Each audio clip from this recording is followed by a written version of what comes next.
All right. All right. In this thing, man. Episode 5. 5. Count them. HTown Happy Hour, #1 podcast in the world. HTown Happy Hour, #1 podcast in the world. We got Evan Layton here with HTown Happy Hour. Derek Diotalevi with HTown Happy Hour.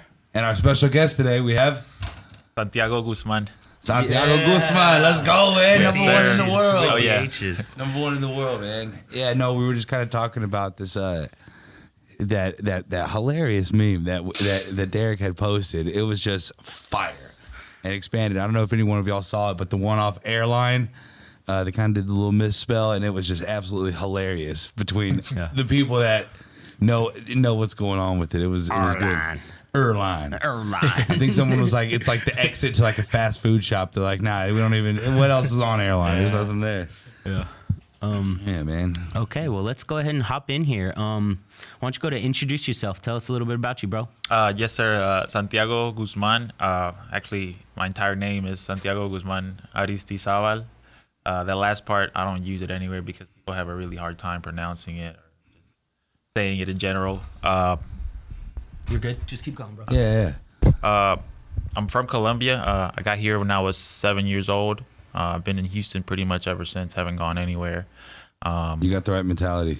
Yeah, I mean, I love it here. The weather's great. People are awesome.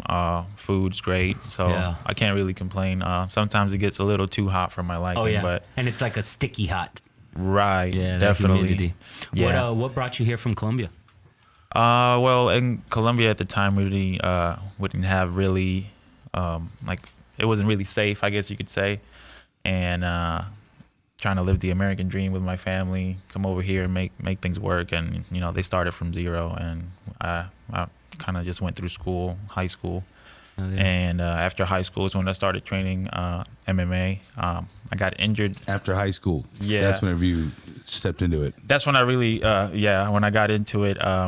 I actually played football in high school. I got hurt. And after that, I kind of just contemplated on whether I wanted to keep going or not. And I discovered a gym called Elite MMA. Mm-hmm. And I started there. I was there for a couple years. And then I kind of took a break for about 3 years where I didn't train or do anything kind of MMA related. And I reached out to a good friend of mine who's actually in the UFC right now, Trevin Giles. Mm-hmm. I reached out to him. He was the first guy that I talked to about it. And ever since then, I started there at War, and he kind of relit the fire for you. Yeah, and he's a very good friend of mine, and I've thanked him for it. And ever since then, I'm looking to ride this for as long as possible. Mm-hmm. And right now I'm 1-2. So let's go.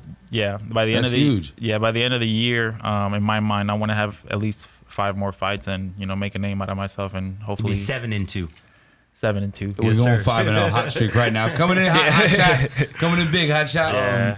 Let me ask you this: what made you want to start fighting? I mean, that's an intense sport. That's a very intense sport. Yeah, it really is. It's not for everyone, I would say. It's really more, I would say, mental than it is physical. Obviously, you're fighting somebody, but before the build-up, the pressure, the nerves, the butterflies, all that, it's to me, it's very unique. And in my mind, I feel it's like the purest form of competition. Yep.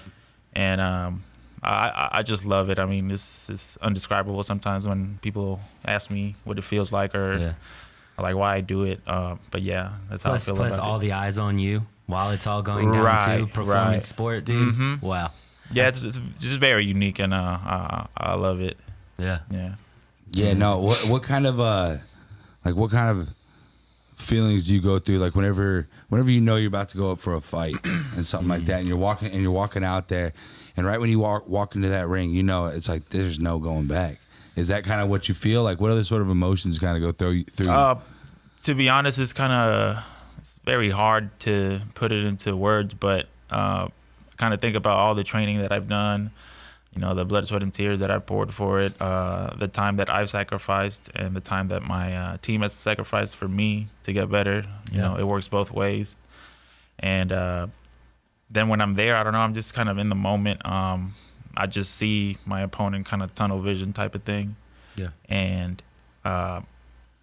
really just in the moment, there. I'm just kind I of think that's soaking best. everything in. I think that's best. Mm-hmm. All the training was getting ready for it. You can go through all the other cycles in your head, but when you're about to be in that ring, like you got to be in the moment. Right. I always say that training is the hardest part as far as getting ready for a fight. The fight itself could last anywhere from 1 second to 15, 25 minutes. Exactly. But it's funny that you mentioned it's like all the sacrifice that you do to be able to be ready for that. Yeah. And as much as it is a one-on-one sport, like you were saying, like it's just you versus the other person right there at the end of the now. You were also talking about your team sacrifices. Yeah. So it's kind of funny that, as much as it is a one-on-one sport, your team has a huge impact on, your overall well-being. So it's not I feel like as much as it is a team sport, it's also, it's kind of a hybrid. Yeah.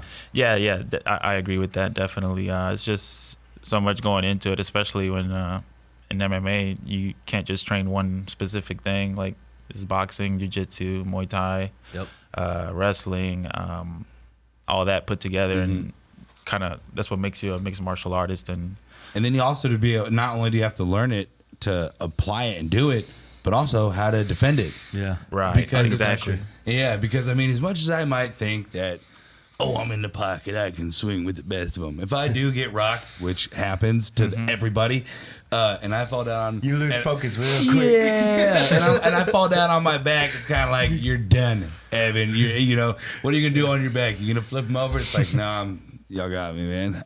We've both boxed and stuff. I had one amateur fight I lost, but I tore my ACL right after it. But I got my bell rung one time, and it's crazy how the first time that happens, usually all focus was out the window. Bright lights, I saw bright lights, and everything was just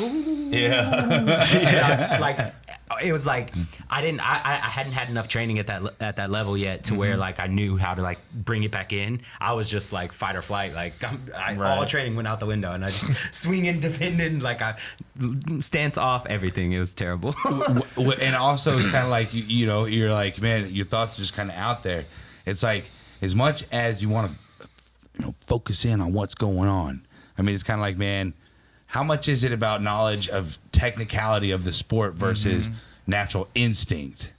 Like, how much is it versus like, oh man, well, I learned how to do this, but it's also like, in that ring, are these fists not coming at you like 120 miles an hour type stuff? Yeah, at the same time, instinct takes over in a fight, but most of it is, I guess, muscle memory and just everything that you train. It's all repetition and kind of getting it right in your head to where at some point you're not even thinking about what you need to do. You just do it, and it kind of flows. And it just works. Like you said, muscle memory. Like it just natural reactions to it. Right, yeah. I think that's how, that's the way I see it. Well, and it's funny, just with that natural reaction stuff. Whenever I played soccer, you ever play soccer? Yeah, I did. Yeah. I did, actually. Okay, well, I was keeper. I was goalkeeper. Funny you say that. I was keeper too when I was. My guy. That's why y'all got them hands. Yeah. Thanks, bro. Yeah, it was actually in Colombia when I played over there. I was goalie, and they gave me an award for like best goalie or something, because I would throw myself in front of whoever and try to block the ball for the sake of the team, right? Right. Sacrificing. And we were the worst team actually, but I would like just do my best to to get in there. It's a learning experience, right? Is yeah, what it is. I think we've all been a part of that before. Like I've back in like middle school, we went the whole season in football without ever scoring a touchdown. Oh, right on. But hey, I was still fired up every game. I was still ready to go. The whole team, it was a bunch of my friends were on the team too. And when we scored that first touchdown, like the second to last game, we didn't bananas. We didn't win the game, but we scored our first touchdown. Yeah. Like all it takes is that one little win, and it makes it all worth it. Exactly. I agree. Oh yeah. Yeah, I mean, I remember when I was about, it was my freshman year of high school. Ingram Tommore High School, shout out Warriors. We had 5 seasons of completely defeated records. I think it was one of the longest streaks in Texas. Wow. But I went there, so don't talk down. but no, I mean, honestly, you learn so much about being on a losing team. I mean, even being on a winning team, as much as it's like, yeah, we can go for the championships. On a losing team, you also get that fresh taste of what a fresh taste of humble pie. Yeah, exactly. Because you're like, oh man, as badass as we feel like we are, we just got whooped. Yeah, true. So how long did you fight amateur before you took it pro? So I started at the gym I mentioned earlier. I think I had maybe 4 amateur fights. Then I had my first pro fight, still affiliated with that same gym. After that is when I had the break I told you guys about. I was just off for 3 years. Did you miss it? I did, but I felt like just like my mind was in it, but my heart wasn't. And I just felt like I kind of needed like a break or just to sort of reevaluate what I wanted to do with my life and stuff like that. Is your heart in it now?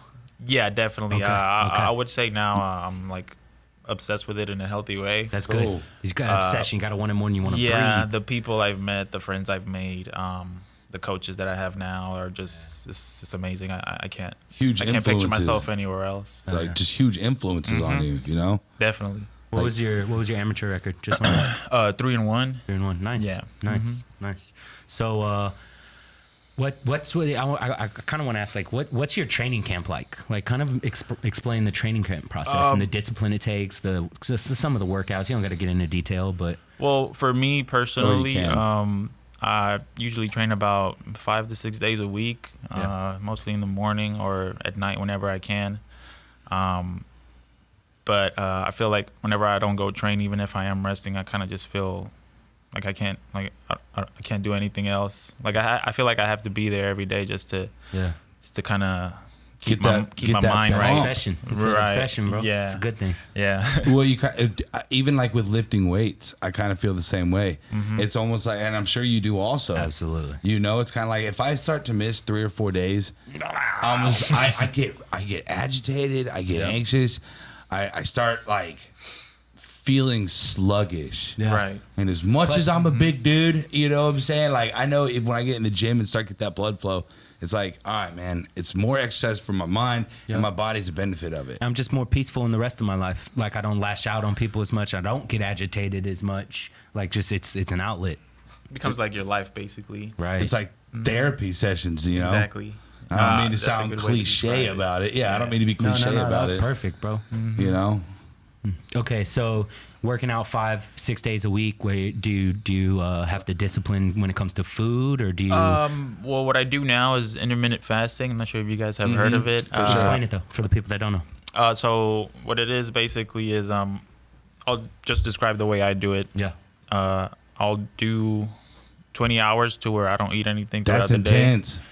I started at 16 hours, and then I mean you can go more or less if you wanted to, but for me 16 hours is what I started with, and then I did 18 hours, and now I'm at 20, and I'll eat in a 4-hour period. I'm kind of, I guess you could say I could eat whatever I want, but now that I'm kind of trying to stay ready for a fight, because the last 2 fights that I've had, they were short notice fights, so I feel like the best way to do it is just stay ready and stay in shape and just eat, not horrible, but not like super healthy, I guess you could say. So I try to kind of balance it out as far as what I eat. What I like about the intermittent fasting, what I think is so special about that is at a certain point, you're hungry. You're like, man, I could use something to eat. And as funny as that is, you're persevering through that hunger gives you more energy. You persevering through that hunger and being like, man, that hunger's, man, all that food's going to do is hold me down. I know that whenever I was doing intermittent fasting, that hunger window, whenever I was like, man, you could really go for some food, but I don't want it. I don't want it. Toughing it out. This feels too good. You know what I'm saying? Like that hunger, that driving force. Not only did it put like a real hunger in my business mindset, but also it makes you think about like all the other people who are really hungry. Wow. You know what I mean? Yeah. And that's I kind of get to appreciate my food more like that. And Plus, when you do eat, you appreciate it when you I haven't eaten. appreciate food even if I'm not hungry. Also at the same time, not eating kind of shrinks my stomach, so I'm eating less than I usually would if I were to eat like a regular diet. So that kind of, I guess, it's another positive thing that you get out of it. So you work out fasted also? Yeah, I feel like whenever I eat, I don't know, sometimes I either maybe throw up, but I understand. when I'm fasted, I just feel like I have more energy, and it also forces your body to use your fat as fuel. So let's be scientific that's about my it. way That's to real. keep the weight down and stay in shape. And then when I do eat, I don't go like crazy and eat a giant plate of food because I won't finish it. So I'll start out with like some fruit or like something small, and then throughout the day, my 4 hours will be gone, and I'll have all my calories in already. Yeah. Yeah. What hours do you eat when you eat? So today I didn't fast just because it's Sunday, and I like to maybe just do it 6 days a week, and one day just kind of chill. But usually I'll stop eating at 8 o'clock or 7, depending on when I start eating. And then I won't eat till the next day at 3 o'clock or 4. That's discipline. Yeah. And it's effective also. Yeah. I know that I have a hard problem sometime of eating a little too much before nighttime. Yeah, you know, that and if you can be disciplined on cutting it off at around 8 o'clock, more power to you. Yeah. Because I know Domino's doesn't stop delivering until around 11 or 12. It's hard to say no to that pizza. It tell you that. Pizza's so good. Oh man, my 2020 New Year's resolution, no pizza for the year. For all of 2020. And if you know him, pizza is his favorite food in the whole world. My first job was Pizza Hut. Then it was Sbarro's. Then it was CC's. Then it was Marco's. It was just kind of like, bah, bah, bah, bah. And so I put it off for a whole year in 2020. During COVID, when delivery food was the only option, I said no. You made it hard on yourself. Hey, but as it should be. He did it. As it should Mission be. accomplished. Went a whole year. Nice. No pizza. No MFing pizza is right, man. And whenever I did finally have that pie to myself, oh, was it sweet. Oh, was it sweet. Did you get an entire box for yourself, or how'd you? There was no box to go. There was a pizza tray left, my friend. Is what I'm totally playing. Of course, I got something to go, man. My stomach shrank also from doing that, and I only was able to put down about 2 slices. Wow. And I was like, man, those... Then an hour went by and you probably put down smash the rest of it. That's funny. Man. So I had another question for you. When did you know this was going to be it? This is what I want to do. Yeah. At what point? Because I know you said your good friend. Shout out, good friends. I know you said your good friend kind of like was like, or you reached out to him and he was like, hey man, why don't you come back? At what point, whenever you were going back in there, were you like, hey, man, I do have the heart for this. I do have the mind for this. I got the skill for this. I got, all those things that you have to start thinking. That's a good question. Actually, now that I think about it, I would say after my, not last fight, but the one before, where I actually lost, I know a lot of people, when they lose, they kind of get discouraged, or maybe they think it's not for them. But that just kind of lit a fire under me to just work harder and put more time into it, and just expand. And that's when things started happening with TSA, and that's when I met Joel and Josh. And what's TSA? Texas Striking Academy. Texas Striking Academy. Let's go. Let's go. So I'm with them, and I'm with War. So now it's just I'm loving every training session. Every time I get to be in there with my team, it's a great feeling. Yeah, mm-hmm. I bet. And now, how's the atmosphere over at War?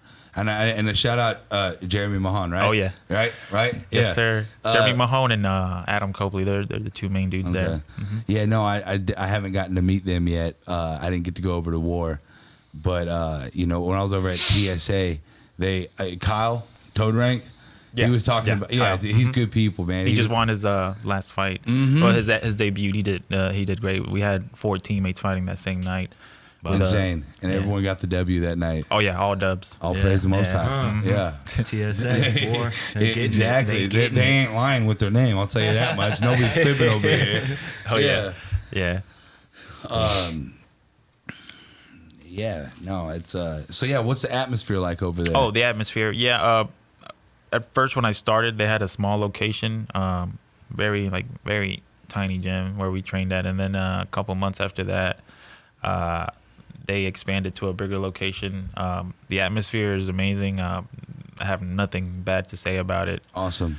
It's like a trailer building type thing. I'm not sure how to describe it, but there's a lot of space. We got the cage. We got a lot of mats. People are great. I mean, I can't say anything bad about it. Cool. Yeah. So just for like people that are watching that maybe haven't ever like trained MMA or not necessarily want to do it professionally, Right. What are they welcome to come to the gym too? Yeah. One thing I tell a lot of people is MMA is. I mean, you don't have to. People think that when you tell them that you train MMA that you're a fighter right off the bat, or that you're, I guess, a violent person out of nature, but. I think it's a very good way to get in shape. It challenges you mentally and physically in ways that I think other things can't. Yeah. And just like the energy and the whole vibe, I guess you could say, it's really good. And to get in shape, if that's something you want to do, I think it's great. And eventually you get good at it. Maybe you want to compete, maybe you don't, but it'll also help you out in real life situations to where maybe if you're in trouble or you can defend yourself in a if need fight, be. you can protect somebody, protect yourself. So it really comes in handy. I was reading a book about, it was like 50 things, or it was like 100 or 50 things you should do as a gentleman, as a man, or something like that. And it was one of the things was talking about take a year of some sort of martial art, whether it be boxing, jiu-jitsu, Roman Greco wrestling, and all these other things. It was saying at least do a year of it, just so you can know, so you can have experience in like the self-defending martial art world. Yeah, because it may come in handy one day. Exactly. Yeah, it's a great sport. I love it, and I think it's just gonna get bigger and bigger as time goes by. It's already pretty big too. Yeah, no, it's huge. To kind of add to that too, something I found that like, because I didn't really plan on competing when I first started boxing. We were doing it for fitness and stuff. But also something that's really cool at these gyms, if you find the right gyms and stuff, is the camaraderie. Like the like you had mentioned the team. Like getting to know the people, working out with them, grinding with them, breaking sweat, breaking tears. Hearing their encouraging words also, and their positive mindsets. It's a very encouraging environment. It really is, and it's a very, I guess, physical sport to where you're hands-on, basically 24/7. Yep. And it's very unique in a way. Breaking barriers. Right. Popping bubbles. Well, also, what kind of confidence do you have walking around knowing that you're like, well, no, I am trained. I feel like it makes me almost like have a different step in my life. Definitely builds up your confidence as far as just knowing that, if things were to go south, you can do something about it. Or you could also de-escalate the situation too. Which is really, I feel like, with great power comes great responsibility. Exactly. Yeah. And if you're some big burly, MMA fighter, and you just go around kicking everyone's butt for no reason, they're gonna be like, "Hey, man, what are you doing?" Those are the douchebags. Those are the douchebags, exactly. Yeah, for sure. And we can de-escalate that. I mean, like, that's what I'm saying. We're all grown ass men, dude. Like, there's no reason for us to be getting in bar fights and stuff like that. If you're talking about trained and taken it to a professional level, I'm all about that. 100%. But I mean, and like being a fighter is not necessarily something I flex to people. Like, for sure. Like in a conversation, I would never bring it up unless they talk to me about it or they ask me about it, because I don't know. It's just people get aggressive when you tell them about it. Yeah, you just bring it up. They not necessarily aggressive, but they take it like you're being. No, and actually, like it's funny you say that, because just people that don't train or that don't know me, and then they find out that I do, they kind of feel threatened already. Yeah, exactly. It's very weird. Yeah, I don't get it. Yep. Yeah. Honestly, that's why I started working out and started hitting the gym, because I was a skinny little boy growing up, but I was like, it got to the point where I was like, dude, I just want to get buff so no one messes with me. I was fighting all the time as a kid. I don't want to fight people no more for fun, or to defend myself. I just want to get buff so no one tries to fight me. Like a physical, exactly, man. Physical presence. Put the guns down. Exactly, Right. exactly. Or at least make them think twice. Right. Not to say no one wants to fight me now, but at least they'll be like, oh, well, maybe You not. think you're a fighter, Derek? You think you can take me down? I hate you. Thanks, bro. I hope you mean it. So do any women train at any of these gyms? Yeah, there's a lot of women. I think we have maybe 3 or 4 Nice. girls that fight. Yeah. They're amateurs, I believe. Yeah. And there's some pros. But that was my next question. Is there any professional women? I think there is. I'm not sure, but I know the ones that I interact with the most are amateurs. Yeah. But yeah, we do have women there, and I think it's awesome that That's women great. are starting to do that. I mean, Did you watch the fights last this night? weekend we Yep. had 4 women headline the card. I think that's awesome. Wow. Yeah. Mm-hmm. And that's one thing. Women's mixed martial arts and stuff, and it's blowing up. It is. It It's really blowing up. I mean, I think sometimes even the women fight harder than the guys. Right, just because they got something to prove. Yeah, they feel like that. Not that necessarily they do. Sorry. I think they have like that. HTown Happy Hour is against misogyny. Yeah, they have that like I don't care attitude, and they just they go all out on there. And they ain't in there pulling hair and scratching. They in there. Some of the girls cut their hair off. Yeah. They're like, no, Shave you're it not up. grabbing this. I'm going to be agile. They'll do that or do like real tight braids and make it look real nice. Yeah. And sometimes the women's fights are better than the dudes' They fights, really are. man. They really are. Yeah. Yeah, like a wrestler's match, like a someone who does wrestling in the UFC world. I have a good friend who did really well in wrestling also, and he's like, man, as much as I know they're gonna win, he's like, sometimes it's kind of hard to watch it because it's not as like boom bop bop, But I mean, still, it's just I don't know. I hope this doesn't come off weird. I've been tossing it back in my head for the last couple seconds. It's sexy as hell to me too when the women are in there just throwing each other around. I'm like, oh man, like yo, if she was my girl and she got mad at me, she'd be. I'd let her wrestle. Yeah, take me down. No, okay. I agree. It kind of adds to their attractiveness, I guess you could say. Absolutely. Well, You put it better than I did. I'm not. Well, and also with the wrestling stuff, it's kind of inherent in my DNA to do it.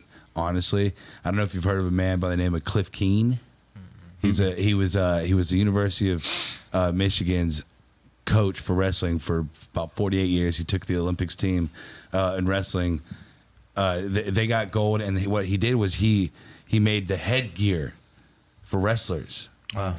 The thing they wear in the ears, right? If you look up Cliff Keen Athletics, you'll see all the stuff that they have. Yeah. Okay. And Kyle, I was telling him about that. I was like, he's like, yeah, no, I went to Purdue for wrestling. And I was like, really? Have you heard of Cliff Keen? He's like, yeah, there's an invitational that we go to. And I was like, wow, I didn't know it was that big. Yeah. And that's my grandmother's uncle who did that. And it just, anyone who says they wrestle, I'm like, hey, have you heard of Cliff Keen? But you don't even know how to wrestle. Man, you might have called me out there. You might be right. We wrestled once or twice. He can wrestle. I can also find my keys, Derek. That's an inside joke we're not going to dive into. We're not going to talk about that. HTown Happy Hour for the win, all right? Yeah. Let me, So, something we like to ask a lot of people, too, is like, tell us a little bit about the struggles or hardships or obstacles you've overcome becoming a professional fighter. Recently, I was working at Take 5 Oil Change. I'm not sure if you guys have heard of it or seen them around. I was there, and then because of COVID, things kind of got rocky, and I ended up leaving. Then I applied for unemployment. I lived off that for a while, and instead of finding a job, I figured I'd just commit myself to training the whole time. Yeah.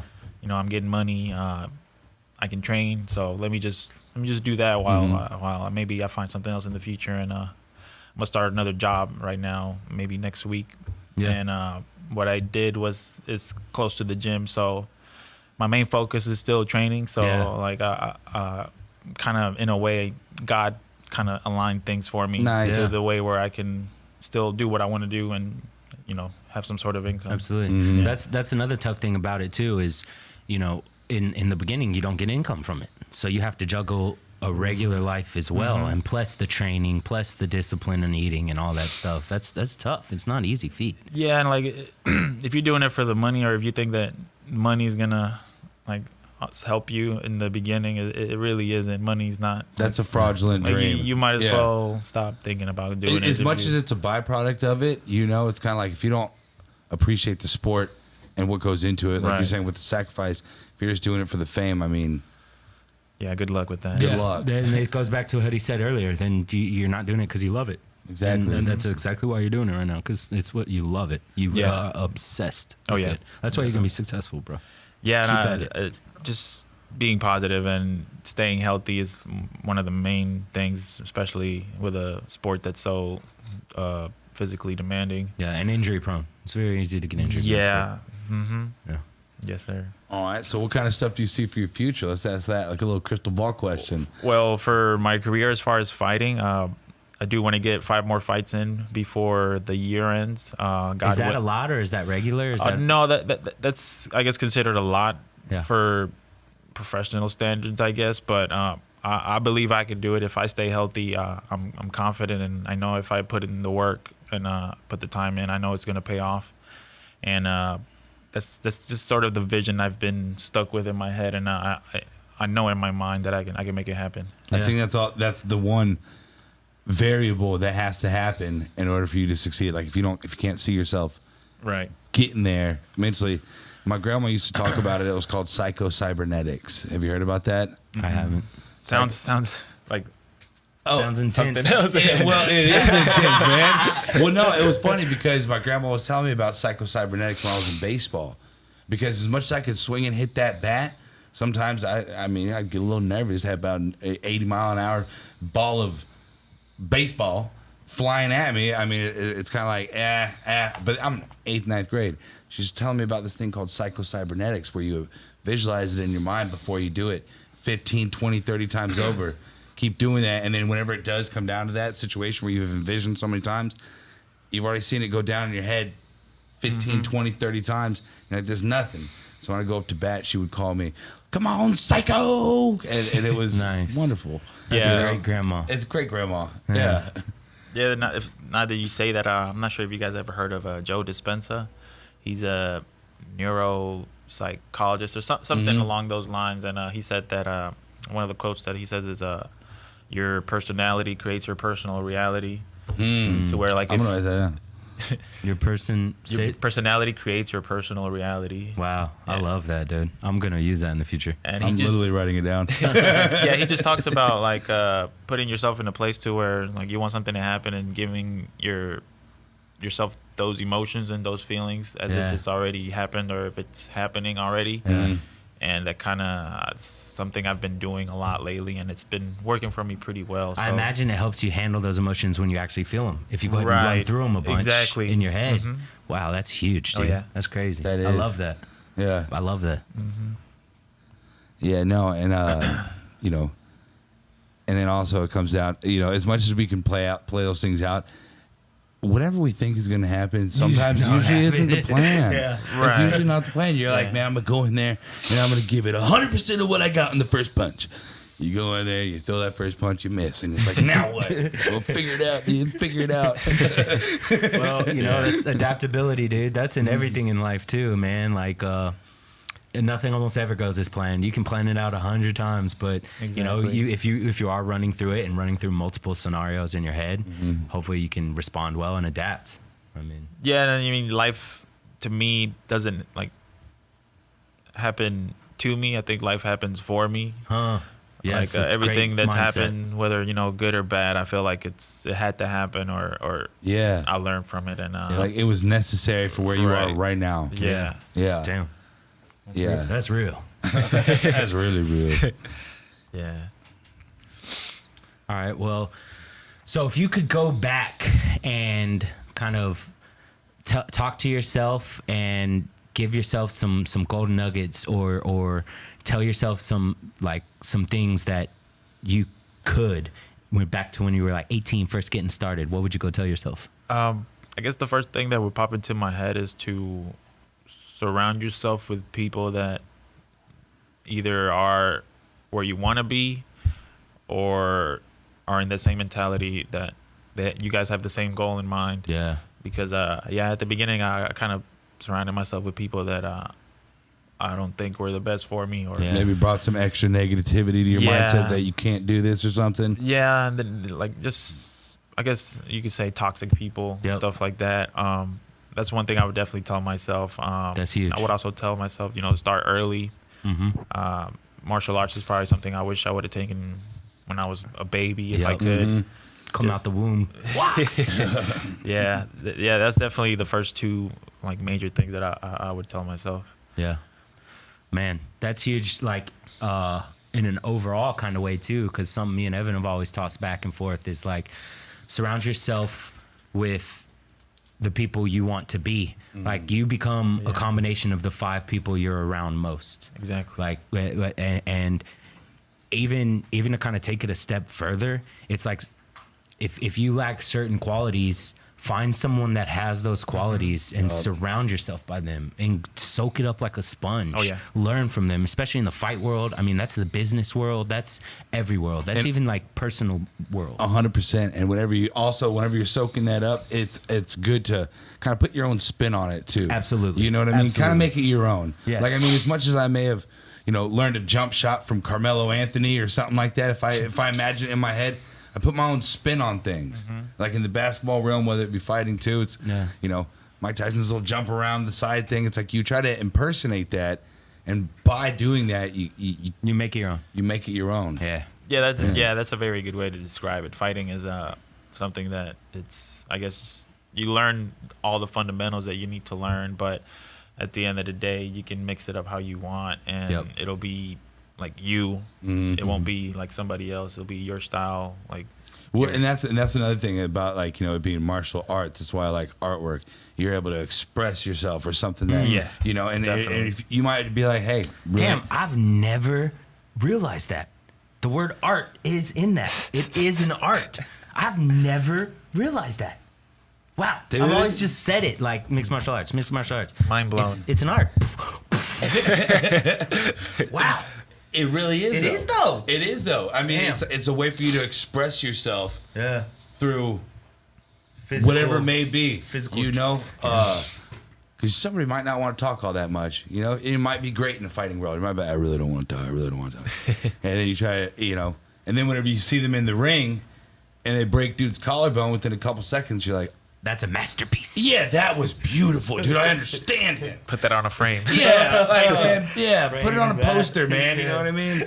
Put it on YouTube. Oh man. Or make a meme about it. And put it on HTown Happy Hour, because we will put that up if it's fire. Hey, I was talking to someone, a little off topic, but it's good stuff. I was talking to someone about this the other day, and like you said, make a meme about it. Me and Evan, we do a lot of memes too. We entertain people. We do a lot of advertising, marketing, and other stuff. But like, memes are embedded in our culture now. Yeah, like definitely. They are a part of life, and there's no getting around it. But even to take it a step further, now hear me out. This might sound a little crazy, but you can tell a lot about a person by the memes they post. Like, you can tell someone's sense of humor. You can find out what inspires someone. Yeah. You can find out someone's like romantic love languages. Like, if you look deeply into the memes, they're literally writing or posting their character for you to look into and for you to understand.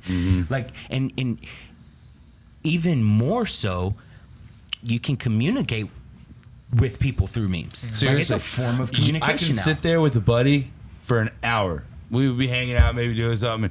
We'll sit there, not doing anything, get on our phones. Hey, dude, look at this. Yeah. All right, later. Hey, dude, look at this one. And it's kind of like, that's our conversation for about the next 20, 30 minutes. It's like, hey, you see it? Look at it. I tagged you in it. You didn't say it? Well, here you go. Yeah, a lot of our teammates do the same thing. They just share memes, and we all just laugh it off. And it's hilarious. It's cool. It's a way to connect with people, and even something I was even thinking about even deeper. Think of the person that, like, we make a lot of our own memes, but we also just aggregate content. We find really dank memes and post them too, and they're fire. But I like to think of super fire, super hot fire. Think about I like to sometimes when I find a really good meme, I like to think about like what the person was going through when they made that meme, or what they thought, or like they've had the exact same thought I've had, but I've never been able to like talk about, or I've never talked about it. Exactly. Yeah. I've never been articulated, and it's that immediate connection, immediate relatable. Yeah. Like, I don't know. Just sorry to go on a little tangent. No, but it's for real. Right? You can communicate, and it's funny. 'Cause have you ever tried to show an old head a meme, like someone who's got like a bunch of gray hair in their head? They're like, yo, look at this fire meme. They're so confused. They're just like, they read it, they're like, okay, and then Karen called the cops. What's so bad about that? And you're like, no, it's horrible. You know what I mean? But it's just funny how that's kind of like, that's the route that it's going on. Is, I mean, it's like, how many engagements can you get from your meme? As much as we try to be entertaining, it's kind of like, man, well, look at this picture. Yeah, man. I mean, I ain't even gonna lie too. Sometimes when I'm like sometimes when I'm like I'm not in a good mood or something like that too. And like even seeing a meme that someone made that like is relatable to my mood at the time, even though it's not like a good, like a positive meme, it's kind of a down one. Just like knowing like, damn, that is how I feel. Like even that is kind of a quick pick me up for me. Yeah, I don't know. Sorry, a little off topic, bro. But you brought up memes, and this is just something I was. We've been posting fire memes for years. I was writing about it in my journal and shit the other day, dude. Nah, you be journaling, bro? Yeah, dude, I've been journaling. Dude, that's what I'm talking about, man. And the sake of journalism, I respect it. Yeah. All right, so what is your favorite part about fighting? Why do you do it? What is bare bones just your favorite part? My favorite part, I guess, just the pure, like I said before, is the purest form of competition in my eyes. Yeah. You know, it's one-on-one. You're in the moment. Instincts take over. It's your skills against mine. It's the hard work you put in versus my hard work that's been put in. You know, you gotta. It's all so many things put into one. Like, you know, the person you're fighting, you know, they have a family too. They got friends. They got teammates, and it's just a battle between those two that it's just somewhere that I don't think you can replicate anywhere else. I mean, unless you're talking about street fighting, but that's something completely different. So after a fight, you know, whatever the decision is, I mean, what sort of reflections do you have after a fight? Like, what do you think about? Like, do you think about like what you could have done differently, how this went down? Well, immediately after the fight, you know, like my last one, I won by decision, and it was against a guy that was a kickboxing champion. He had like maybe about 80 fights, and I knew I had my hands full with him. And after the win, you know, you sort of feel this relief. You feel like you're on top of the world, and you feel like, you know, you're a world beater basically, and a warrior. Yeah. Hey, to add to that, it is modern day Gladiator. It is. It's you're in 100%. The cage. Yeah. No holds bar. Like, it's the modern day form of the old Coliseum, bro. Yeah, it really is, and it's just it's amazing. I can't. Yeah. You get a high when you're in there. Yeah, it's definitely a high. I mean, the adrenaline's pumping. There's crowds. Your family's watching. Does the crowd start to? I know there's lights on you when it's going down, but do you ever think about that whenever you're in the mix like that? Are you ever like, oh, you know what I'm saying, my aunt's here or something like that? Or are you just like, man, I ain't got nothing else to think about except for this person right in front of me? Yeah, I mean, with the family and people watching, that just is what it is, because it's gonna happen. But for me, it's just when I walk out, I look for my family, or I know where they are, and I know they're watching. So I know in my mind I have to give it my absolute best, because, you know, it's that fuel. In my mind, I'm like, I'm not gonna let this guy beat me in front of my family. Right. That's just the way I see it. But, you know, it's a sport to where you're either on the winning side or the losing side. So, and I feel like both sides are equally exciting, honestly. Yeah. As much as people are like, oh man, I lost, and it's kind of like, all right, pick yourself up. What'd you learn from it? What'd you learn to do differently? Yeah. Because that's something I always talk about.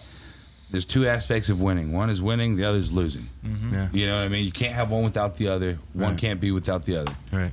And every setback is just a setup for a comeback. Right. You know, and if you did get the victory, hell yeah. But if you did get the loss, it's like, okay, what do I got to do differently? And even if you did get the victory, it's still like, what can I have done better? Yep. Do you go through those kind of thoughts too? With it? Like after this last fight, there's a lot of things that I did right, a lot that I did wrong, but I think I'm mostly hard on myself, because I felt like, for example, the more I watched the fight, the less I liked what I did. Your performance, kind of. Yeah, and you know, people saying that I did good and everything. You know, it's very appreciated, but like, I just want to be to a point where, like, I want to beat somebody just really decisively and just dominate. Flawless victory. Yeah. I just watched Mortal Kombat.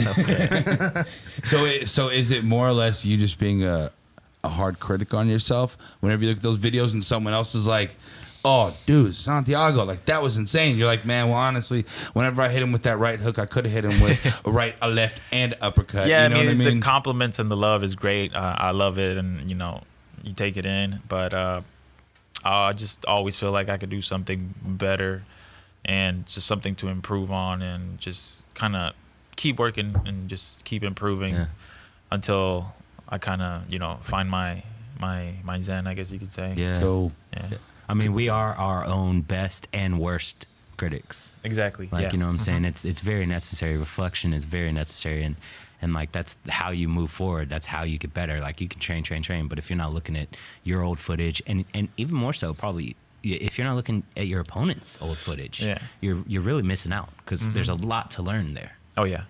Yeah, definitely. And, for this fight, it's probably going to be my last fight at that weight, just for the fact that... What are you clocking in at? That last one was 165. I usually fight at 170.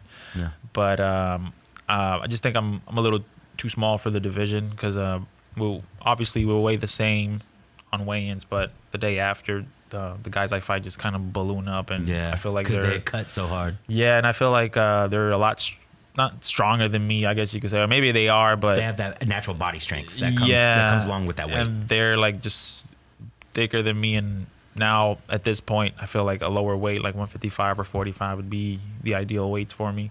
What do you naturally sit at? Right now I'm walking around like 172, 173. So the next one will be 155. From there, depending on what my coaches think and what I feel with my body, we'll see, maybe 145. But for now, 155. So 155 sounds doable. 172 to 145. That's a jump right there. Yeah, you said 145. I'm like, dude, that's lean. Yeah, for there, I would have to probably be walking around less, like 165 or 168. Yeah. Instead of 172. But yeah, that's kind of the situation I'm in right now. Kind of explain a little bit of the cut and weight process. So the cut and weight thing, the simplest way to put it is it's pretty much water weight. You're just sweating everything out. A lot of people do water loading, to where the week of the fight, they'll start drinking a lot of water, like 2 gallons, and something happens with your body that when you start drinking it starts flushing everything out. And at the same time, you kind of have to cut back on your salt. Sodium. As far as the food, because it holds in water. So you got to do that. But I think that's for people that are really trying to cut a lot of weight. This last one, I didn't have to do that. I just kind of worked out, sweated it out, did like a sauna suit or go in the sauna. How long are your trainings before you get ready to go in the ring? Like how long is like a fight camp or something like that for you? For a fight camp in general, it might be anywhere from 4 to 8 weeks. Yeah. I guess it's depending on when you get your opponent and also, your game plan and all that stuff. And also, what can you handle too? With I mean, you know, as much as you say you work out 5 to 6 days a week, we do need a rest day. Yeah, I agree. Or at least active rest, to where instead of hitting the weights, you can go to the pool, or you can go on the bike, or like really low intensity. Low intensity stuff. I hear hot yoga is a good thing. I want to do it because I want to try it too, bro. I ain't gonna lie. I've heard a lot of good things about it. Yeah. And it's a lot more harder than it looks. It's not just like, you know, you're not just sitting there. They just say like you're basically in a sauna stretching. Well, yoga, super stretching. Yoga on its own is tough. Yoga's not easy. I've actually never done yoga Some either. of them poses are tough, bro. Bro, they have you stand there like this, and then they like reach around and grab the air behind your head, and you're like, how do you? You're stretching your butt off, man. Like I'll bench 275, no problem. I'll pump it. You can try and have me do the downward, upward, upside down dog. The escaped flamingo. What is that? Where you lean over and put your foot up? I don't know, man. Hey, hot yoga. If there's any hot yoga classes out there, reach out to us. We'll put you on there. Actually, we're doing this project. We're building like a mixed-use development downtown, like. Huge buildings called Post. If y'all don't know about it, check it out. Post HTX. Where we just got in touch with a Zumba lady, and she's like a non-profit organization. They're going to be doing Zumba on the roof. We got like a 5-acre park in downtown Houston on the roof of our building. Yeah. So like we got an event lawn and stuff, and they're going to be doing Zumba there. And it's really cool. I kind of mentioned it just because it's a not-for-profit. Yeah. Like they do free Zumba classes, so it's just like a way to get the people in Houston to exercise and be outside and do something. Just a good positive mission. Be with the community. A good positive it's mission. It's huge, bro. It's huge. That's so huge. we'll probably be having them in Post. It's going to be dope. Nice. Yeah. I mean, do they like just take donations or something like that? How do they get up? Well, I don't want to get too much into their That's business. fair on enough, this. man. That's absolutely fair. They've got different Okay. avenues. It's a not-for-profit, but Gotcha. Obviously it's got to make some money to be Right, sustainable. right. I remember Zumba it's been around for a while. I remember used to seeing the commercials on TV of All the wacky the colors. main dude dancing, and everybody's like, Like, and in a way, some people even learn how to dance just by doing that. Yup. It's huge now, dude. It's huge. They be packing parks with hundreds of people, dude. Like Midtown Park and Discovery Green and stuff. Hundreds of people. They got like Doing the videos dance. of them just zooming away, dude. Just doing the I'm dance. like, dang. She Facebook actually reached out to her, the lady. Facebook reached out to her and like did a whole production about her thing, and that video on Facebook has like 1.7 million views. Wow. Because it's about the community, like it's about Houston. It's about she wants to make something accessible to just everybody in Houston, that to be active, work out, be outside, build that sense of community. Oh yeah, I definitely. like your thought process on that. Just doing something good for the people. Kind of Right. sounds familiar. Right. Kind of sounds like HTown Happy Hour podcast. Hey, you know let's what I'm go. saying? No more podcasts in the whole entire Number world, one man. podcast in the world. Yeah, we're just trying to put the people of Houston on here in Houston so we can support each other. Definitely. Absolutely. Yeah. Whether it's hot yoga or hot Zumba or in the ring, Yeah. Right. So do you have a fight coming up anytime soon? Like what's the next plan for you? Right now, I'm still obviously training. I'm just waiting on a promoter or a promotion to hit me up with names. If my coaches think it's a good matchup for me, I'll take it. So that's kind of where I'm at right now. I'm just waiting for a name or names, and then if my team thinks this is good for me, then I'll go ahead and take it. Yeah. Okay, cool. Yeah. Cool. May 21st is the next Carter. May 22nd. So And you want to get 5 of them done this year, yeah. right? Yeah. That's what you said? So it'll be about like I'll try to fight every other month or every month. So as long as I stay healthy, I feel like even with that goal, even if you get like 3 or 4 and don't get it all the way done, what a nice accomplishment. Like, way to put definitely. yourself up there, Yeah. Oh yeah. Yeah. So, I guess let me kind of think of how to word this. So, like, what I kind of asked you what are like obstacles and stuff, but I like, what's the hardest thing? Like, you've told us what the best thing is. What's the hardest thing about being an MMA fighter? I guess the hardest thing would be maybe showing up to the gym on a constant basis, because Nice. a lot of the times I'll be honest, I don't feel like going, Yeah. or I'm tired, or something hurts, or anything Yeah. like that. Because You can create a obviously million us as excuses in your head. obviously us as human beings, we don't exactly feel like on cloud 9 every day. Sometimes we want to be lazy. It's kind of like I want to chill out. Exactly. But that fight in your head, how much more satisfied do you feel after you fight yourself mentally to get your tail in the gym? It feels amazing. I mean, once you're done, once you've put in the hard work, you kind of go home and you're like, man, I'm glad I did this. Glad I did that. Because if you didn't, then you'd be like, oh man, I should have gone. What else am I really doing with my time? Yeah, exactly. Mm-hmm. So getting up and going to the gym, being consistent, Yeah, especially in a sport like this, I feel like consistency is key. one of the most important things, just to get better every day. And I think, without consistency, I don't think anybody can get better. That and the thought process you were talking about you can do this. You can be the one. You can be the champion. Yeah, that too, just having, 100% belief in yourself, and whether your family or friends don't believe, to me, that doesn't really matter, as long as It doesn't really matter as long in as I my know. mind, I know I can do it. Yeah. Yeah, that's huge, because like that's actually a common thread between all the podcasts we've done so far. Is everyone's talked about is just like consistency. Like, you got to wake up and do it. You got to convince yourself to do it, and that even ties back to how you talked about obsession. Yeah. Like I mean, even with HTown Happy Hour with us, like we were consistent. We never stopped. We might have slowed down at times. And in reality, that's how like all things start. Absolutely. You know how many sleepless nights there have been where we were labeling photos, trying to make something happen for the next time, the next event, just doing something, just trying to cure. It's been a lot of work into it, for sure. I mean, I can tell it's paid off for you guys, so congratulations got on you, that, bro. for sure. Appreciate Yeah. it, man, 100%. Thank you, bro. Yeah, But yeah. it was with consistency and Yeah, having a goal that definitely. we could get it done. Nope. And I mean, it just having Derek on the same team with me is just awesome. You know what I mean? Thank you, man. 100%, dude. You know what I mean? Like, Yeah, if I go I'm ahead. sorry. No, my bad. Go ahead. No, I was just gonna say, I'm sure, just like anybody else, you guys have had people that maybe doubted you or threw some salt on your wounds. Yep. And you know, people. I think there's always gonna be people like that, whether we like it or not. Absolutely. Why people are like that, I don't understand it.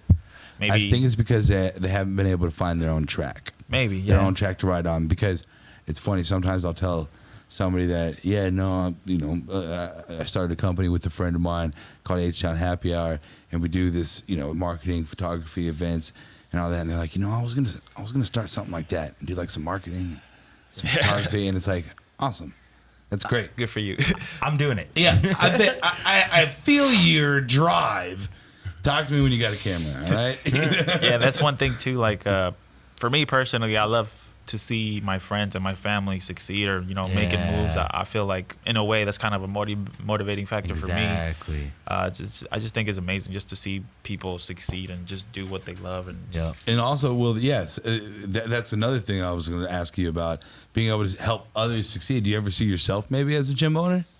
Or a yeah, coach? definitely. Yeah, in the future, in general, MMA, I know it's going to be part of my life till I die. Mm-hmm. Just for the simple fact that you meet people and these people become your friends, essentially your family. Yeah.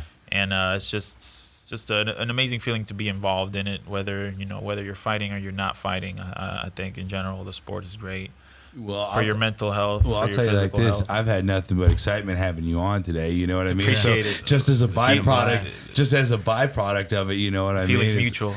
Cool. Appreciate it, man. Yeah, this is you're our first athlete. We've had other different types, so it's pretty dope to have Oh, an athlete, nice. man. Thank you guys. Appreciate Absolutely, it. dude. Come on, man. Yeah. Dab it up. Yeah, man. We ain't worried about COVID restrictions right now. Yeah.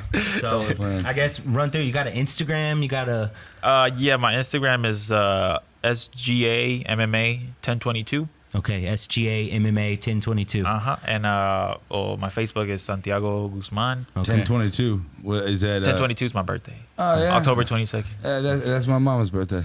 Wow. really? Yeah. That's crazy. Yeah. Yeah. All right. All right, cool, man. What up? And yeah, I mean, at this point, I feel like maybe, hopefully, I get lucky with like some sponsors with this kind of exposure. Yeah, absolutely, And, dude. Yeah, Dude, you'll get it. There's no thing about it, you know. As sure as you are able to wake up in the morning and be like, "Hey, I'm not eating today, so I can go fight." You'll get a sponsor. Oh yeah. You'll get a sponsor. All right. Well, we appreciate having you on, man. Thank you so much, Thank bro. you Absolutely, guys. I appreciate Santiago, it. my That hour man. flew Tuning by. in. Yeah, it's flew quick. by. Hey, It bro, just it's goes quick. like That's that. what we've had people say. Like, "You sure we can do an hour?" No, it'll go quick. Yeah, trust me. Once we get into talking about the, For like 30 minutes. Yeah, for sure. Still Well, up. it just happens, man. It's magic. Yeah. You know. Loved it. All right. Thank y'all for tuning in to episode 5 of Episode H-Town Happy 5. Hour podcast. Follow the homie. Yes, sir. H-Town Happy Hour, number one podcast in the Number one world. podcast in the world. Tune in next week for the episode. We'll be letting y'all know what's going on with it. Cool. Joe, you the man.